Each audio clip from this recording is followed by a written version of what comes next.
Because it's time. Well, hello, everybody! Welcome! For the event you've been waiting for. Time for the gamers across the globe to drop their controllers and pay close attention. That's my official instructions. Time to find out what worlds we'll visit, what new characters we will become, and who'll find themselves on the business end of a headshot. It's time for the biggest names in gaming to reveal their secrets and show us the future. It begins with EA as we climb from the circles of hell for more. Witness as they unveil their next chapter live. These are the people who gave us the skills to be brutal. Hell yeah! To master the Force. And to sack the competition. Then Ubisoft steps up to the plate. They taught us how to be assassins, to live in the shadows, and how to rave like a rabbit. Then tomorrow, we'll bow before the kings of the genre as the entire world turns its eyes towards Nintendo and Sony.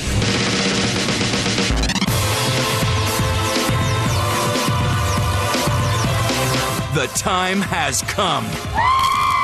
G4's unprecedented 25 hours of exclusive live television coverage of E3 2010 begins right now.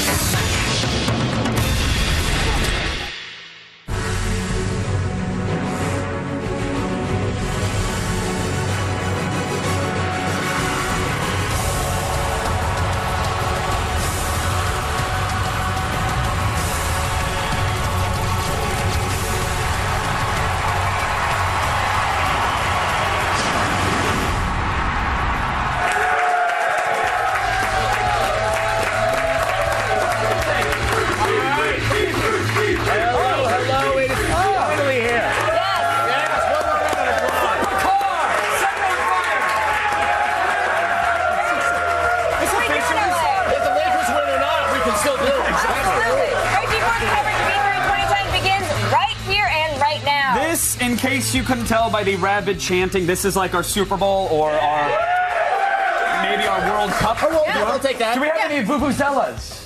No, good, okay. Honestly, that's a sports joke. That's the only one I'll make the entire week. I honestly can't decide which sports, which like team or league or competition I should use to make the obligatory reference, but this is big. How about this? It's kind of like one giant week-long rescue closet, or finding a cheat that allows you unlimited plasmids. Okay, that sounds about right. Yeah, that does. Now, Microsoft did set the tone for this week. This morning, actually, they came out of the gate with huge titles like Metal Gear Solid Rising, Call of Duty Black Ops, Halo Reach, and a partnership with ESPN. Yeah, I think it's pretty major. Yeah, I mean, the implications for IPTV and interacting with TV on your Xbox, that's pretty big. But it's not so much ESPN in and of itself, it's what that means they're moving to. Right, exactly. And now Xbox users will have thousands of on-demand sporting events and games at their fingertips, free for Xbox Live subscribers, and of course everything is Kinect compatible.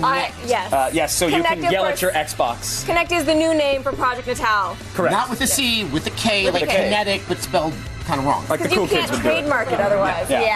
So of course you have replay features, you have stats, you have trivia questions, and again the ability to scream at your television and it will react to you. I already do that. Yeah. Now it's going to listen. You say Xbox. You can also tell it what team you're rooting for, tell them how many people are watching or to root with you.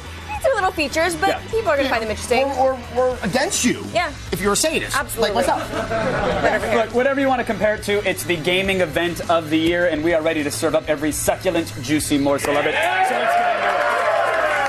All right. We've got demos for you folks, live demos, including an exclusive look at Hunted, the Demon Story, which has sort of been dubbed Gears of Warcraft, which is not a bad dubbing to have at all. And later on, we'll shine our spotlight on Electronic Arts live and commercial free. Blue is the trailer for Star Wars: The Old Republic, and there's going to be more Jedi action this year, too. Then it's time for Ubisoft to take the stage. They've got some heavy artillery in their arsenal. They're going to unveil the latest Tom Clancy game, Ghost Recon Future Soldier. And we'll bring it all to you as it happens. And of course, totally commercial free. Absolutely. You said arsenal. Yeah, now you did too. All right, let's start it off with everyone's favorite web slinger. It's Spider-Man Shattered Dimensions, where players get to see what the iconic hero would be like in different time periods. God bless alternate dimensions. Adam's got our first exclusive hands-on look.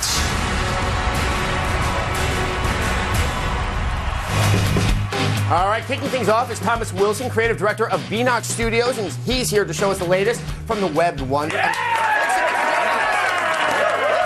off our E3 conference this year. Great. So, Shattered Dimensions, it's 4 different worlds of the Spider-Man sort of mythos.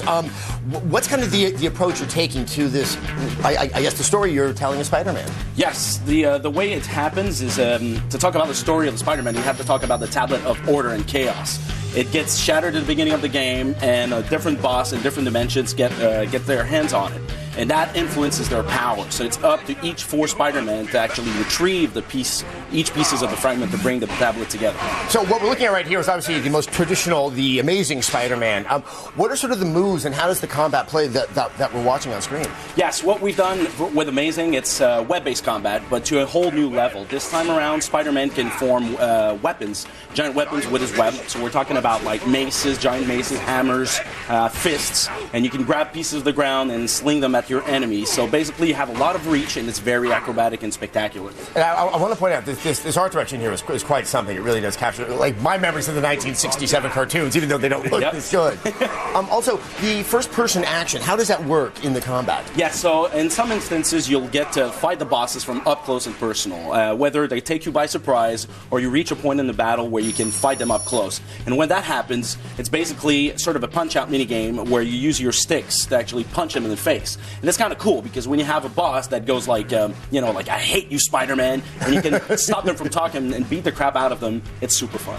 Okay, now part of Shattered Dimensions is experiencing Spider-Man through like the different reimaginings. So the other world that you want to show us today is 2099. Can you tell us a bit about this world? It is not as familiar to some people, obviously, as the Amazing Spider-Man. So it's our own version of the series of the 80s, and so it's our vision of the future with the Spider-Man 2099. It's Miguel O'Hara. We're not talking about Peter Parker here. It's taking place in the future.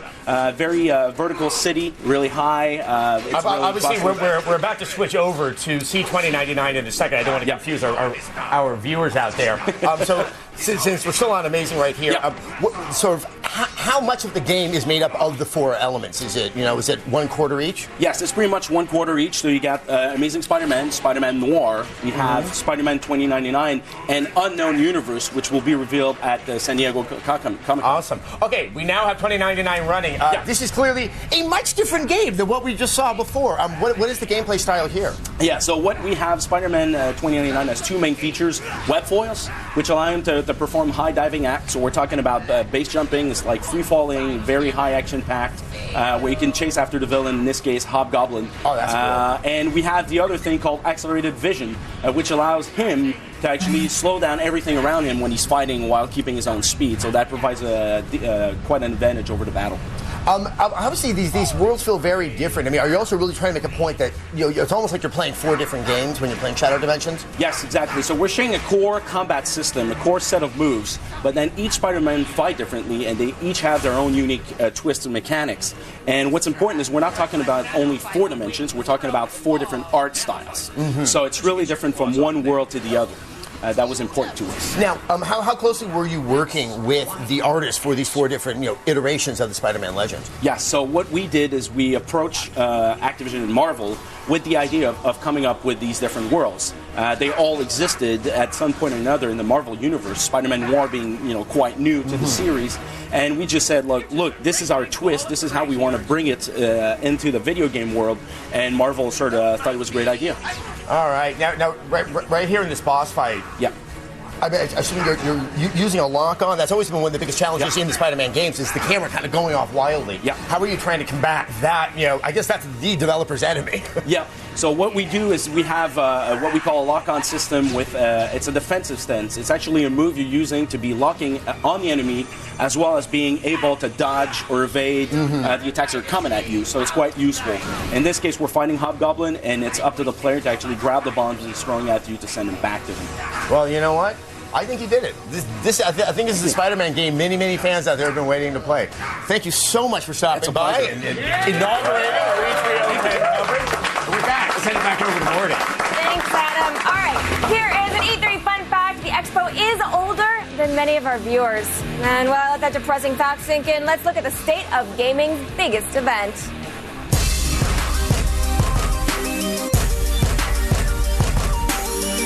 There's no doubt about it. The Electronic Entertainment Expo is the ultimate destination for gamers worldwide.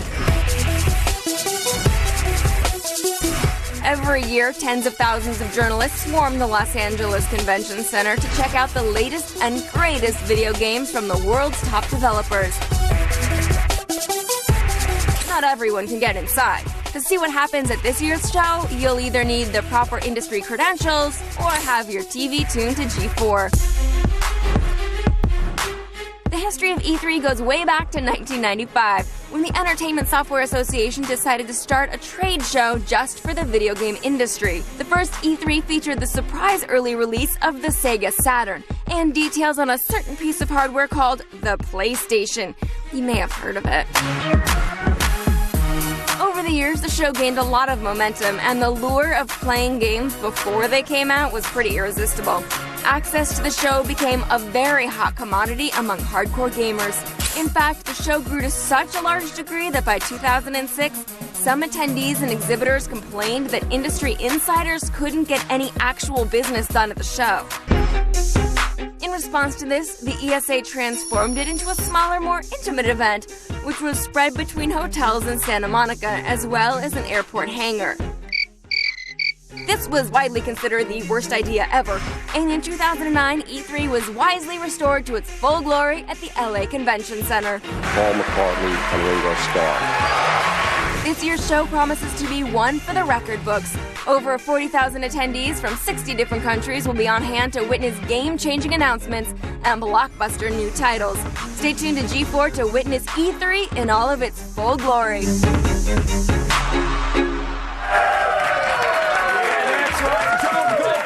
E3 2010 has just started. I'm breaking stuff. Coming up today, we'll bring you live commercial-free coverage of EA and Ubisoft. Plus, up next, we're going to go hands-on with Power Gig Rise of the Sixth String, the rhythm game that could actually teach you how to play a guitar. And then, we have an exclusive hands-on demo of Hunted, the Demon's Forge. Stay tuned, it's all coming up, and it's all E3 on G4!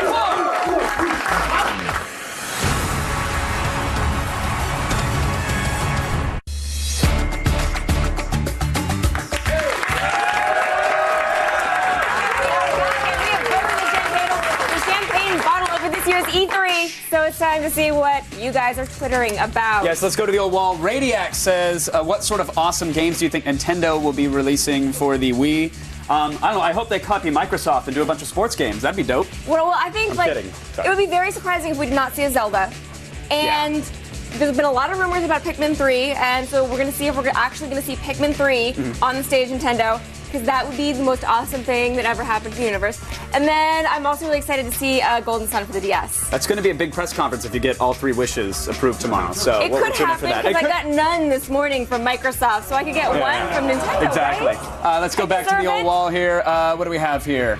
What's your personal favorite feature of Kinect or favorite game shown that uses the technology? Oh, it's so hard to choose because I can't think of one. Yeah, it's hard on the game side to pick the lesser of the casual evils, but I think the ability to interface with your Xbox to select items and navigate around the system, that's kind of cool. That does interest me on the Kinect side. If it works, but sometimes I feel like it's going to be easier to just pick up your controller and scroll through, because sometimes like with the Wii, you're like, oh God, I got to find that thing, and if now it's thinking I'm over there. I mean, we'll see how it works. Someone in the room is going to yell for the chips, and it's going to turn on Netflix, and that is going to start fights. And then it's going to tweet about Netflix and tweet about how you were watching Hey, I heard you were talking about chips. Update your Facebook. No! Just play a game. Run in place. Hey, remember, use the hashtag E3 on G4 if you want your tweets to show up in this fancy wall right here. All right, if you play drums in Rock Band, you could conceivably, learn how to play drums in real life, but if you master Guitar Hero, you're going to be really awesome at playing Simon.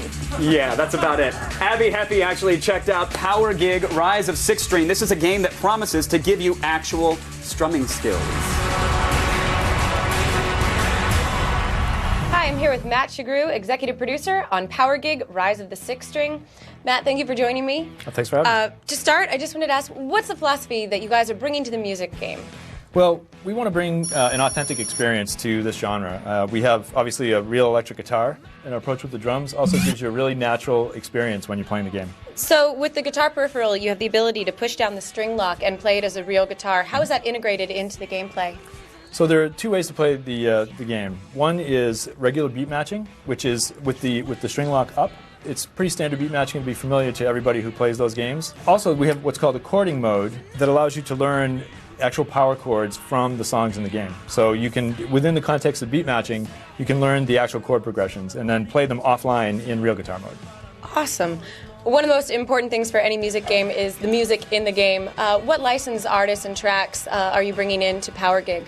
Well, we have a competitive number of songs on the disc. Songs that haven't been heard, 90% of them haven't been heard in other games. And we also have exclusive artists, and we're happy to announce them. They are Kid Rock, Dave Matthews Band, and the iconic Eric Clapton. But what's your favorite feature about Power Gig?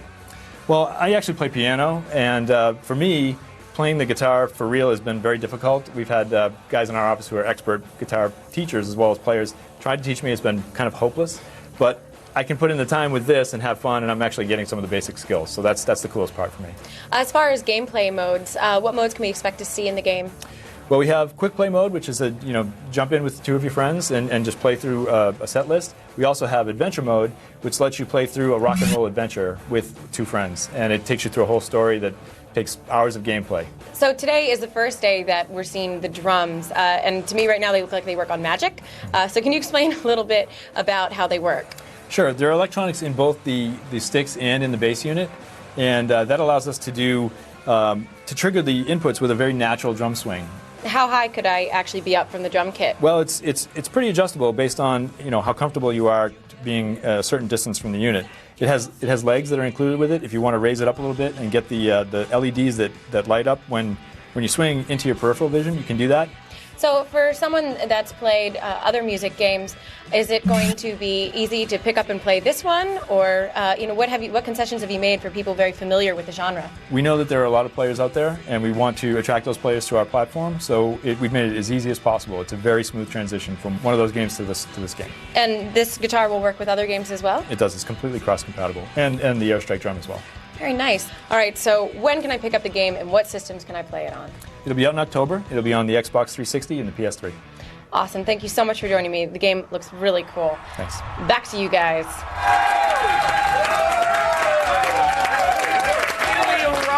It's like giving birth finally. And today at 4:30, we'll shine our spotlight on EA and Ubisoft live and commercial free. Then tomorrow morning at 11:30, Nintendo and Sony strut their stuff, and at 5 p.m. the entire G4 team kicks into high gear live from the E3 floor. And if you want extended coverage, watch G4TV.com's feedback at 9:30. Then at 6 p.m. on Wednesday, because it ain't over. No, it ain't over. And Thursday, Wednesday and Thursday, we're going to continue our floor coverage. So check out G4TV.com/E3 for details and a full schedule, or just never turn the TV off. We've just scratched the surface of our live coverage of E3 2010, but I need you to be very, very quiet, because in just a few moments, we're going hands-on with the game Hunted. Yeah!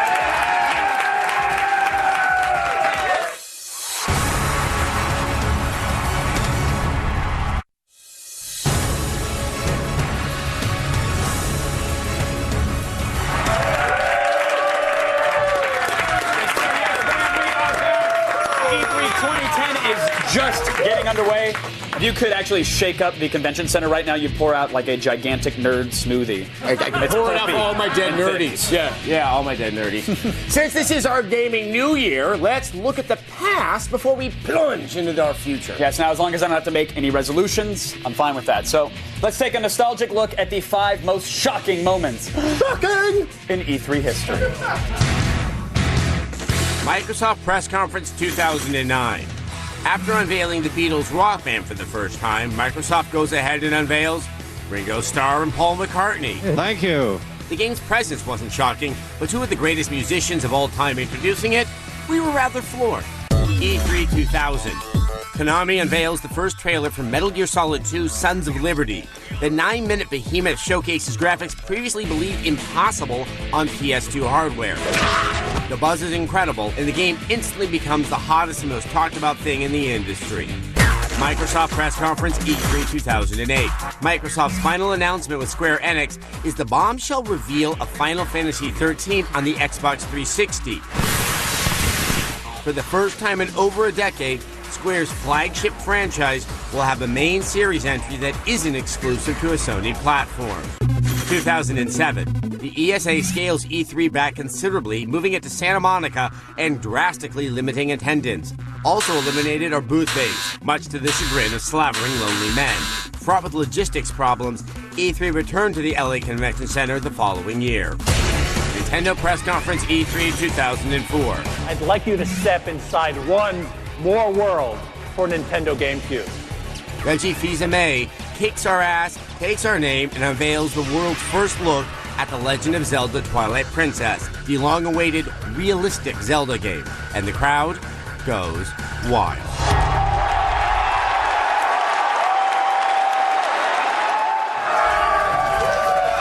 Oh, realistic Zelda. You still have a fairy named Tingle. All right. Here's Morgan and Kevin with a G4 exclusive hands-on demo of Hunted, the Demon's Forge. And I'm here with Matt Finley, president of In Exile Entertainment. Thank you so much for joining us today. Thank you. All right, this game has been described as Gears of Warcraft, which is awesome, but do you think that's a fair description? Do you get mad that people mash up your game with one highly successful franchise with another incrably highly successful franchise? It's horrible. It must be really rough on you guys. We take it as a compliment, you know. Yeah. I think we love both those franchises, and you know, basing our game as a modern cover-based action game, being compared to Gears of War is not the worst thing that could happen to you. And, you know, set as a dark fantasy game, Warcraft is the king of that genre, so absolutely. We'll take it. And you guys, there's two main characters that anybody can control for two very distinct fighting styles, right? Exactly, yeah. The two main characters are Alora and Katic. Alora is the huntress. She's the master of the bow. She also has limited melee abilities, but Katic, he's the melee master, and all of his special skills and ability will be on his melee skill. They both also have a magic ability, and they're about equal in that. Oh, that's good. So it's like if I play the tank, which I like to in games, I'm not completely screwed when it comes time to start shooting missiles at ranged enemies. And he still also has a crossbow. Each of the characters in their lesser ability does have the ability still to do it. And is it something where you pick the character in the beginning of the game, and then that's what you're going to be playing for the rest of your life? Yeah, no, because the characters have such distinct play styles and it's such a different experience playing as one character versus the other, we set it up so that at every single checkpoint in the game you can actually swap characters if you want to. So you can play as Alora for a while and then switch over and play as Katic. Very cool. And you would think that, you know, Katic he's the tank, he's the aggro one. Clearly he's going to have the emotional issues. But she actually does in this game, right? Yeah, you know, when we design their personalities, we kind of cast them against type a little bit. Alora, while she is the more elegant of the two, she's the bloodthirsty one. She's always the one running in, kill first, ask questions later. Katic is a little bit more reserved, a little bit cautious, a little more thinking. And why are they storming all these areas and slaying all these skeletons? What is the story going on? Well, first of all, they're obviously evil. They're walking skeletons. You don't know. He hasn't asked a single skeleton a question. They could be very nice. No, when in doubt, kill the skeletons, I think is a good policy. You know, they start off the game and they're just traveling adventurers. They're just, you know, in it for a buck and kind of roaming from town to town looking for the next adventure. And they kind of get wrapped up into a much deeper and darker storyline, and their motivations definitely change throughout the course of the game. And what are some of the spells and abilities they're going to use? Wow. Okay, so each of the characters. Let me list all 700 of them. No, each character has different skills and abilities that go on their strength skill. So Alora, being the master of the bow, she gains abilities like the ice arrow, where she can shoot it and freeze enemies in place, and then Katic can strike them down. All of our abilities were designed with this co-op in mind, so they have a way for the spells to work together. Because I see right now, I mean, I was seeing some lightning bolts too that he was shooting. Yeah, no, the lightning bolts are definitely one of the spells that both characters can use. And now, if I'm playing this co-op with a friend and whatnot, and he's been playing for weeks, if I jump into his game, is there any sort of like auto leveling or matching that goes on? How do I upgrade my character and keep him at a level with a friend? Well, we wanted to design it so that we can really encourage co-op and try to reward players for playing the game that way. Sure. So we allow you to let players come in at every checkpoint, drop in, drop out co-op, and you have the option of having them come in and play with your character, or you can have them bring in their own. So as you're playing through the game, you're finding these crystals, and you use these crystals to unlock all the spells and abilities. After we're done playing our co-op experience, I can then go back to my single-player game and take all those crystals I found with me and power up my own character. There's not two completely separate characters for each game. By the way, I've been looking at it, and I haven't mentioned the entire time. Yeah. It's gorgeous. Yeah, like it looks really damn good. Yeah, you know, we're using the Unreal Engine 3, and we've been using it for a very long time, and we're very proud of how it looks. And what attracted you to this dark look? Well, I think we knew we wanted to set our game in a dark fantasy world, and inspired by some of the classic dark fantasy tales of all time, Conan and things like that.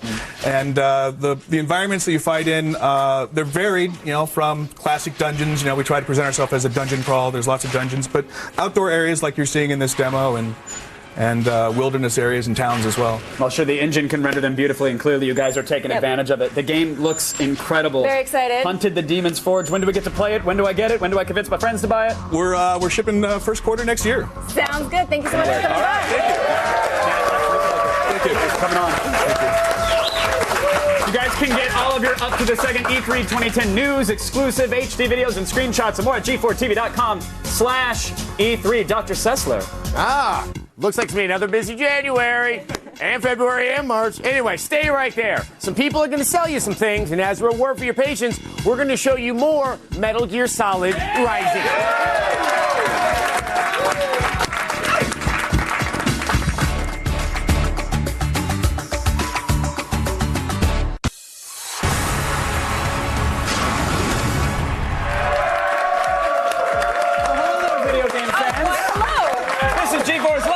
Of E3 2010. Now, earlier, Microsoft unleashed their lineup to a packed house. Absolutely, and here is the latest from the mind of Hideo Kojima, Metal Gear Solid Rising.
Again. I literally was like, oh, this is my favorite part, the watermelon. Well, okay, but at the end, like, you get what happens. He has a watermelon, and he just starts cutting the watermelon to slices. Precision cutting the fruit.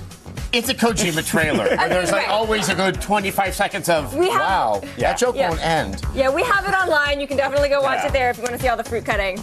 But that is, of course, Metal Gear Solid Rising. A different take on the genre, not firearms oriented. You're definitely getting in there ninja-like with a sword. Why do I still feel like I'm going to be sneaking, though? A little bit. You probably will sneak. I'm going to be sneaking, waiting for my health to regenerate. I mean, it's okay. It's fine. Now, given that you can sort of take down rafters, these objects there that you would expect to cut with a sword, it's really cool, but it does open up some of the strategic gameplay of how you can take out enemies, not necessarily by cutting them in half, but by taking out their supports. A certain angle, maybe, that certain enemies are going to be vulnerable to, and you're going to have to be able to hit that angle, hopefully with the analog stick. Right. Well, there's an enemy hiding behind a van. I know. I'll cut the van in half and then cut him in half and take his innards and absorb them. To Morgan's point, one could see how motion control for both the move and connect. I'm trying to get used to saying that. It could be applicable. Do you think they're actually going to go that way? I don't know. I mean, the gauge on screen as to where you're selecting how you're going to precisely swipe, that looks very analog stick to me. But then again, we know the move is going to have an analog nub add-on. And with the Kinect, maybe I wave or say Xbox, cut entrails. And then it does it. That's got to be it. I feel like, though, Kojima is somebody who could say, it's not going to happen. Yes, he is. And Kojima, please say that. Please say that. Now, I think one other thing worth noting is it was after this presentation at the Microsoft press conference that they said everything else you're going to see is only for the Xbox 360. Correct. Implication there, this will also be on the PS3. The announcement last year was only to say that there would be a Metal Gear game on 360. Absolutely. Right.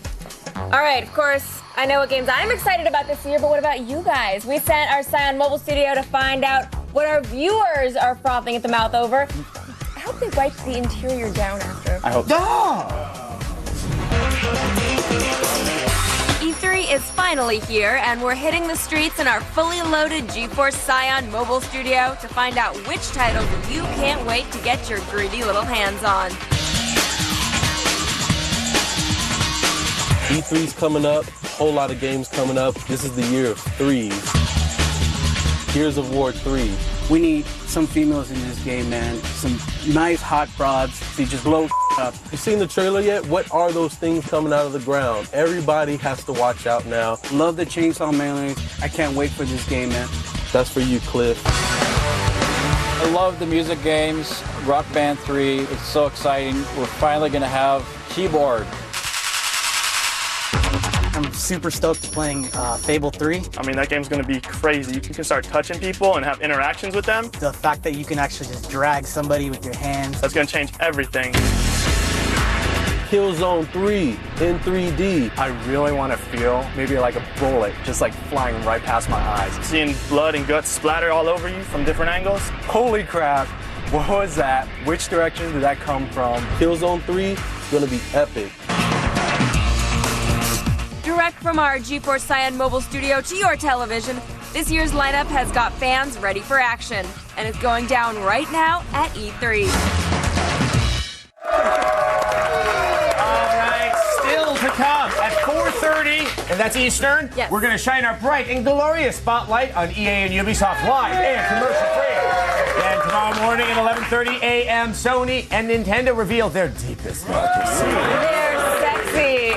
Not really. Okay, at 5 p.m., the entire G4 team kicks into high gear live from the E3 floor. Then, if you want extended coverage, G4TV.com's feedback has what you crave at 9:30. And if that wasn't enough, which it isn't, at 6 p.m. on Wednesday and Thursday, we'll continue our floor coverage. All right, coming up, everybody, we're going to immerse ourselves in the world of Witcher 2 and see if it has consequences later this afternoon.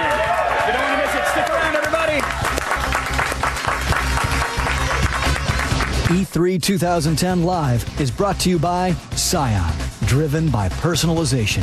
Scion, what moves you?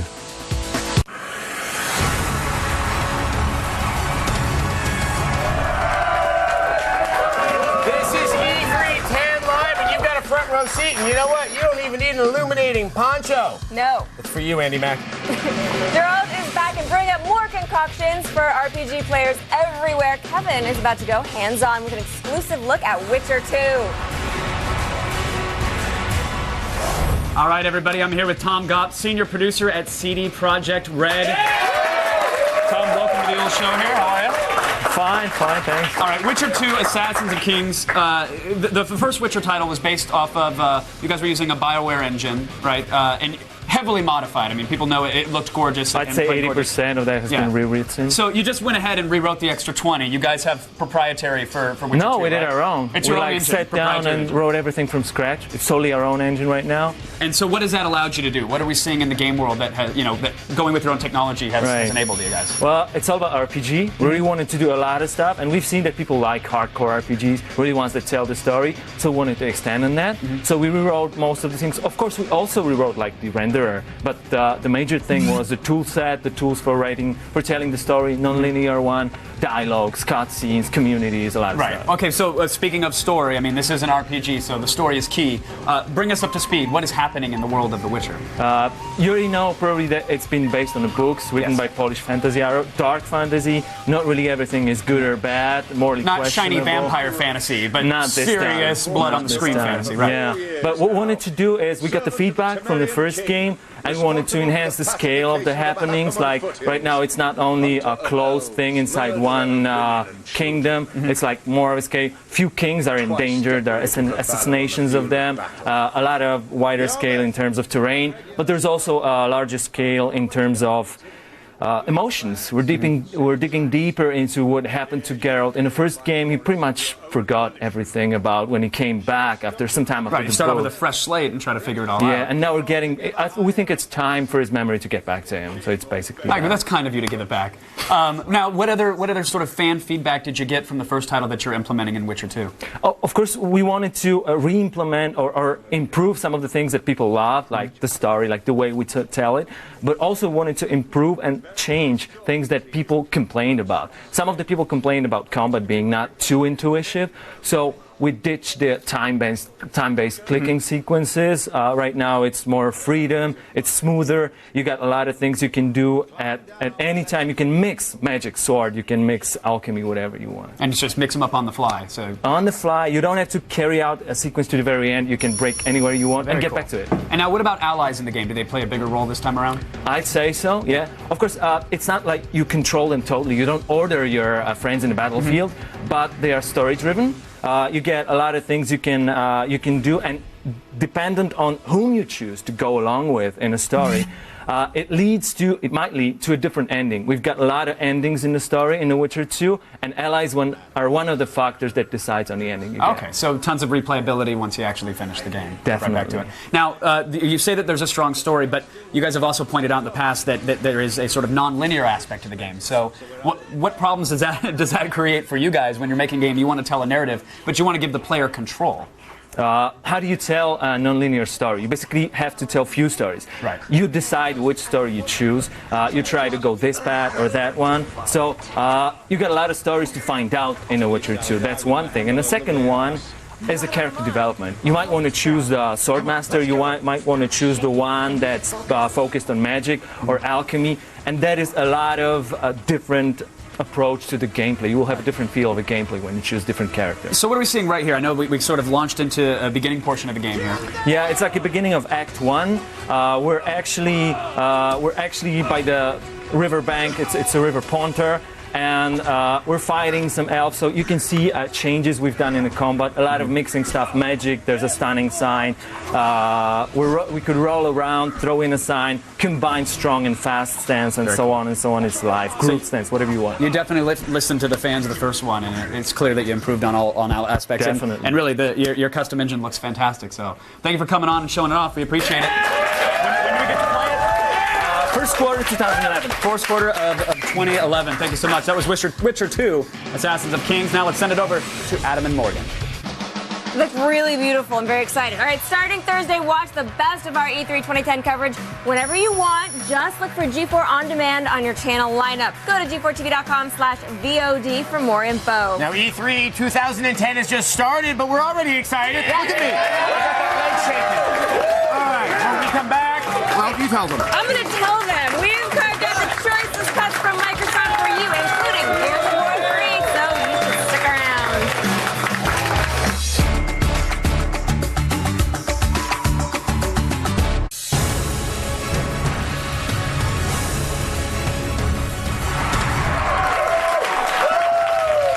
All right, we are back with more of the biggest gaming event of the year, E3 2010. 10. Now let's take another look at what Microsoft unveiled this morning. Right, here's Gears of War 3.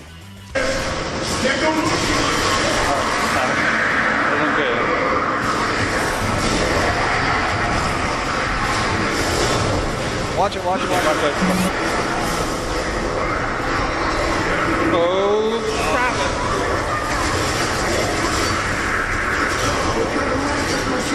Get away, get away.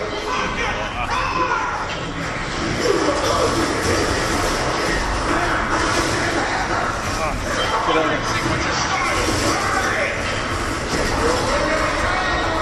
Watch it. Yep. Go. Okay, go.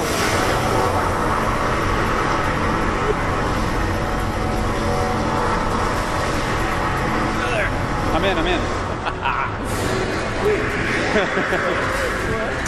Good, how did you? It was like this that guy.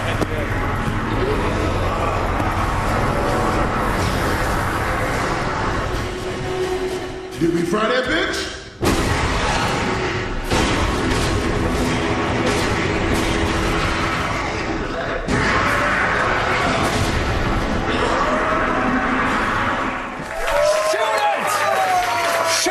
Until it stops screaming. You can't shoot it until it finishes its scream, and then you jumps can down. shoot it. Then you're scared. You're like, I can't hold my big gun. Huge Gears of War fan. Second Gears of War didn't really do it for me. I am psyched. I'm re-energized on the Gears franchise. Not only after seeing that, but at the notion of playing with 3 people. It's because there's a blonde girl, huh? Yeah, that's pretty much what did it. The ability to play at my alter ego. No, I mean I love that they've been hyping these women and like, okay, but that's cool, but like. Doesn't change the gameplay at all. No, but 4-player co-op does. I'm excited for that. And we saw some cool stuff in there. We saw some gun swapping. He was like, "Oh, I'm out of ammo. Give me something." And they were exchanging weapons. And the huge worms that came out. Yeah. I know that you guys were not as fond of 2. I like 2 because I like monsters, and what I'm seeing here is more monsters. This feeds my kind of like strange, pre-adolescent mind that saw scary things everywhere. Right. And like, the stuff we saw in that demo. And your fan fiction of being inside of monsters as well, with the chainsaw, I know that was always your dream. That was one of my least favorite parts. To be inside of a worm, I've always wondered what the inside of a giant worm was going to look like. And you know what? Very squishy. And now you know. Cliffy also teased another game mode called Beast, which is going to show off at their booth.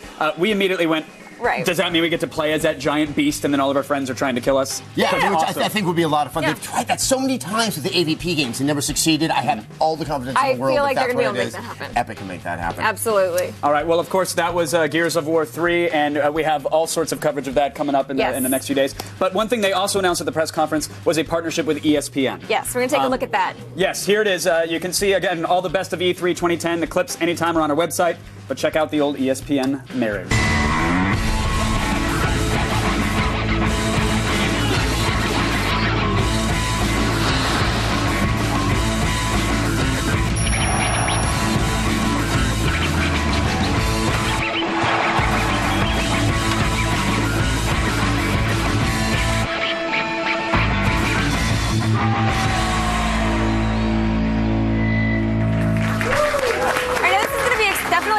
For some people who are sports fans, but I'm excited by this because I think it's we're going to maybe see more content provided this way. Yes. And I hope that comes true, and then I will watch it.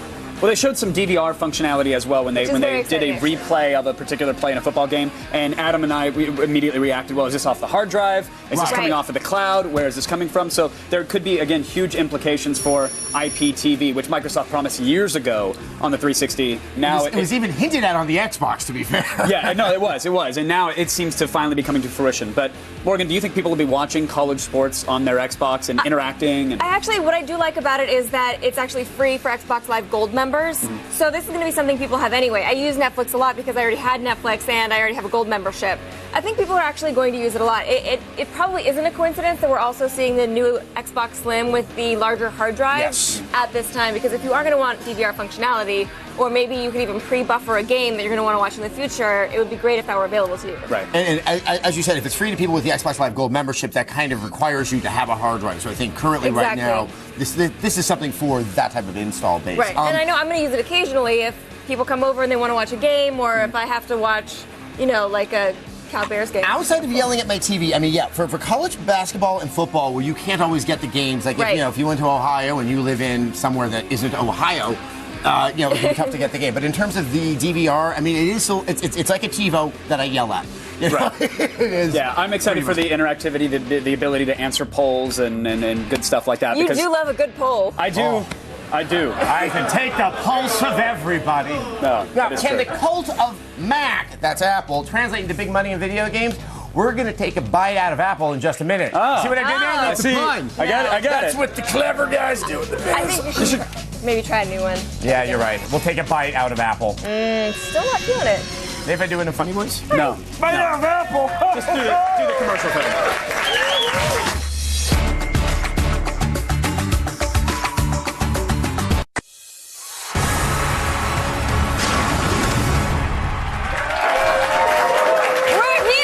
It's E3! Get used to it. That was adorable. Okay.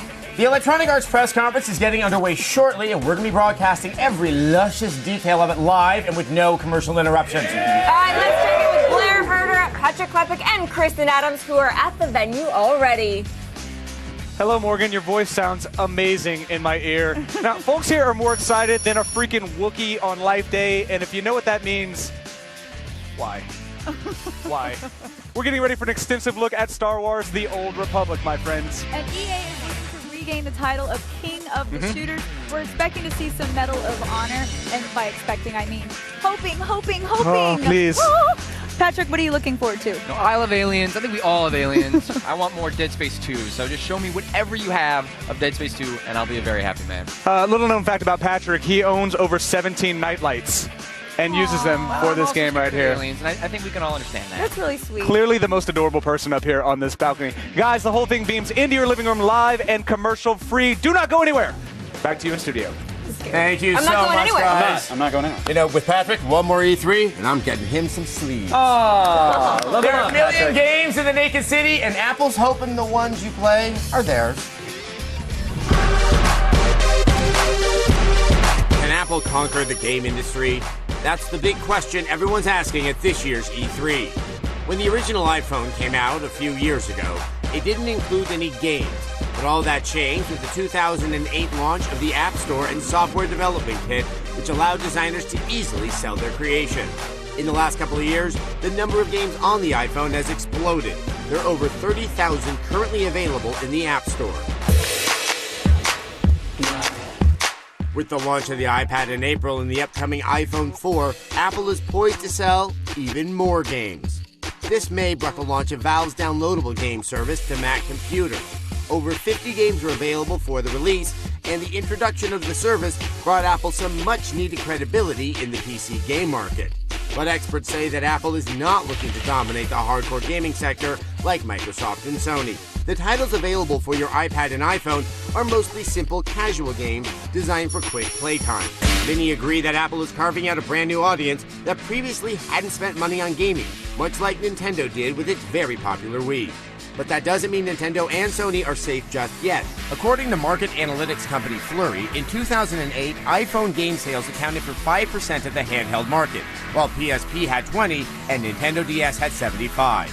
1 year later, Apple has garnered 19%, while PSP dropped to 11 and Nintendo went down to 70. And with the accessibility of the App Store, it's not hard to imagine that Apple will continue to grow its foothold in gaming. Apple may not conquer the game industry, but if this trend continues, it won't be leaving the marketplace anytime soon.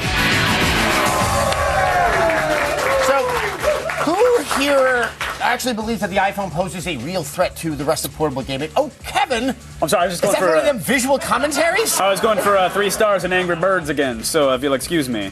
No, I think as a peripheral, Apple's clearly has something here. I mean, it's an all-in-one device. It's a phone. People are going to have it for that, but the fact that their phone plays games and they have it on them at all times, that's a huge deal breaker. Well, I think it's really great for that bite-sized gaming. Like, yes. I'm going to play on the DS. I'm going to play Golden Sun, which is going to be a very long RPG adventure. On the iPhone, I'm going to play a couple games of Flight Controller while I'm waiting in line or while I'm sitting somewhere, and that's good. There's room for both of those things. I think where it gets confusing, I just did this in the soapbox, is that the games that you just described that you play on the iPhone, I think it's almost, we're doing it a disservice to call them games and also call Golden Sun a game, that we are talking about two very different types of interactive entertainment.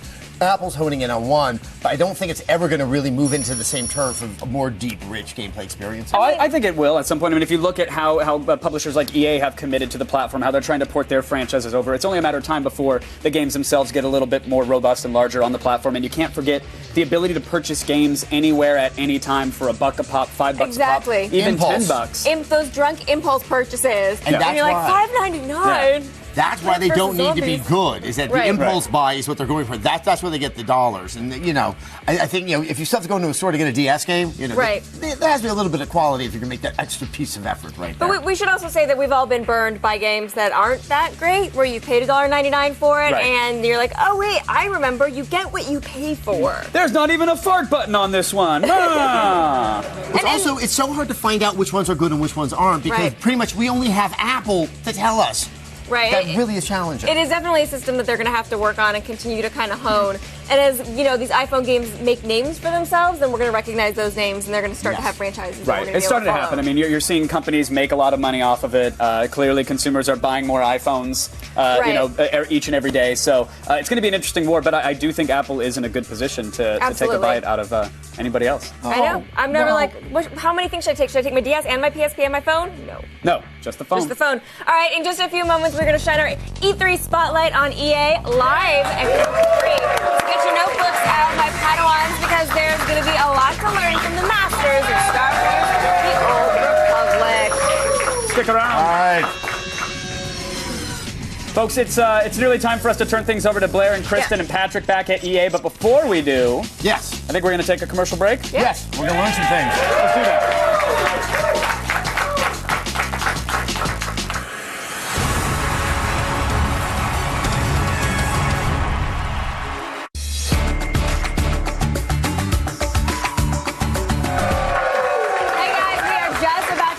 Up here and turn everything over to the very capable EA crew. Yes, but before we do, it's time for yet another hands-on demo. Folks, here is an exclusive look at Homefront. All right, please welcome David Votipka. He's the general manager of Chaos Studios, and you're also the design director, correct? Good. So Homefront, this is an interesting story. It kind of boils down to, hey, you got some North Korea in my America. How do we get it out? What is the series of events where North Korea invades the U.S.? Yeah, we've actually spent a good amount of time laying out that backstory, but we're really focused more on what it's like to experience the occupation of America, and that's really what Homefront's about. It's, there is an invasion. It's a partial occupation. They control San Francisco, key areas of the western United States. But really what we want players to experience is if the U.S. was occupied, what would it be like? And not just from a combat perspective, but from the human cost. How would the world be transformed? One of the key phrases we use is the familiar has become alien. So like suburbs, places we grew up, raised our kids, shop, the things that are part of our everyday lives, how are they transformed by this? And that's what we want players to experience. Now, are you playing the game as proper military? I assume there's sort of a rebel resistance to the occupation. How does your character fall into these big events? Yeah, you are actually part of a civilian. Civilians turn freedom fighters. Civilian turn resistance. So you're always outgunned. You're outnumbered. You don't have as great equipment as the military does, and it's very much like guerrilla tactics: get in, get out, achieve your objective. In some of the B-roll and the demo that we're watching, you'll see that there is a piece of military tech that the Resistance have managed to acquire, which is this Goliath autonomous combat vehicle. So there are a few things that are special. It is still near future, so you can play around with some ideas of weapons. Now, the external weaponry, how do you incorporate that into the game? Well, the Resistance, they use a lot of the real-world weaponry that exists today. Some of the sort of inventions in this decline of America haven't quite evolved as much as it normally would have. But it's really, using this Goliath, for example, that's an external weapon that you get to control its rockets, it's an autonomous vehicle. So that's one of the special set pieces and key pieces of tech. So the type of combat that you engage in, obviously it looks a little bit fierce, it's up close and personal, but are you kind of a lone gunman, or are you kind of staying with another group of people throughout most of the game? You're always with your squad, actually. Okay, and each squad has a very distinct personality, their own weapon types, and it's very much about, it's a resistance squad, but it's also, earlier in the game you'll see sort of where they live, where their families are, places that you have to protect. And you'll go through the game without them, and their character arcs will change as you go through the game. So it is about combat in America, but it's also about experience the occupation of America and how the civilian life has adapted to that. Now, who exactly are the enemies in the game? I assume some of them are North Korean, but I mean, does this take place a ways after the occupation or right at the beginning of it? It does. So North Korea, basically over the next 20 years, evolves. They unify with South Korea. Japan gets into the fold. Some of the Southeastern Asian nations become part of that federation, that republic. But once the game kicks off, we're actually in the year 2027, and the EMP that goes off and just destroys the American electronic grid and really sort of opens the door for this partial occupation. The game kicks off 2 years into that, so you get to see what America's been like for those 2 years. Now, what part of this game do you think is going to impress gamers the most? There's one thing I was going to point out. It's very good looking as well. Thanks, yeah. Really, Homefront revolves heavily around its premise, and I think, there's so many shooters out there and gamers wondering, well, why should I play this shooter? So my advice is, does the experience of occupied America, does the experience and the idea of exploring that world appeal to you? And if the answer is yes, then Homefront will be very worth your while. I mean, it seems that you're, on purpose trying to play with contemporary anxieties about sort of where America's status in the world is and where it might be sometime down the line. Mm-hmm. A lot of it comes back to that familiar's become alien. Everything that we're familiar with today has been twisted by this occupation and this sort of collapse. And, it just kind of tugs at you when you see things that really mean a lot to you or that you can identify with, and it's been twisted by this. So we want to make it as real world as possible, and you'll see, real brands in the game. There's a Lumber Liquidators in there, right? And it's just like all those elements have been twisted by this occupation, so that's something we really want to key off of. Sounds like a very, very interesting idea. I cannot wait to play it, but I think I may have to wait a little bit. When can we get our hands on Homefront? Early 2011. Early 2011. David, thank you so much for coming by. Thank you. Homefront, early 2011. It looks great. All right, guys, are you having fun over there? Absolutely. We're having a blasty. We're just sort of talking about some of our favorite and least favorite things so far. I thought we were talking about frozen yogurt. 100-calorie froyo is the best. But if we're talking about E3, Hunted is so far a big surprise to me. It was not on my radar until just today, and as we all know, I loves me some co-op. You do loves you some co-op. Yeah, a game almost that, as much as you loves you some polls. Some polls, yes. You can't believe everything you read on the internet, but some things you can. But with Hunted, a game that looks that good, that seems to have those simple mechanics, but in-depth leveling based off items and loot grabbing. I love that. I love raiding dungeons, and I love going at it. And it's dark fantasy. And you know what? It's weird. We haven't had that much dark fantasy lately. Right. A lot of our dark fantasy has not really taken itself that seriously, and it's like, I don't know, I kind of like that old school serious dungeon crawler, so I'm excited for that too. Adam, what say you for best of E3 thus far? Obviously, the most significant thing that is being kind of shown, revealed, discussed, talked about is Kinect. By the name of it, I'm not a big fan of that because it sounds like I'm saying it with the CO and then ECT. Right. Said it's this. It's a very strange name that they gave it, but I gotta say, there's two things that are standing out. It's not jumping out at me that there's something that much different than what the Wii has, and the fact that the games themselves seem to look very familiar to what we've seen on the Wii. There seems to be a paucity of imagination here, and more importantly, what I think has always worked for Nintendo, there's just a charm that they understand. Those Miis are kind of charming and they get you to smile, and it carries the simplistic gameplay, whereas here these avatars are just kind of they're just kind of big-headed and scary. They're neither adult nor are they childish. So they're trying to skate that fine line between them, and I think that what happens is they really succeed on neither level. So now playing with your avatar is not going to be as awkwardly satisfying. pubescent virtual representations of ourselves. Yeah. Not the most appealing thing in the world. I think right now. Here's the other thing. Unless I'm wrong, there was no price announced for Kinect. I didn't hear one at that conference. I think that's something that people are going to be discussing throughout the week. It could make or break some sales. Just like when the PS3 was first shown with all those amazing videos, what I kept trying to hear from people is, how much is this going to cost? How much is this going to cost? $600. I do not think that the Kinect's going to be $600. If it goes above $100, it can't I think you priced it out of that casual market that you're trying to reach. Remember, they also have to have a 360 to be able to use it. Well, I mean, I think what they're counting on is that you already have a 360 in the household, and then mom, grandma, little sister, or whatever, you're going to be able to sell them this accessory and then be able to sell them the games. Sure. I was actually really frustrated by this press conference and upset by it. They gave us what we wanted in the very beginning, and then they did yoga for the rest of the time. Right. And then Lollipop showed up to video chat with their friends about iCarly. Velveteen. Yeah. I think we're going to use those names. That's why, yes, you can call me Velveteen from here on out. all right, Lollipop. I was just, it made me angry, the representation of women in that. Because the women came on to say, let's video chat. How does it work?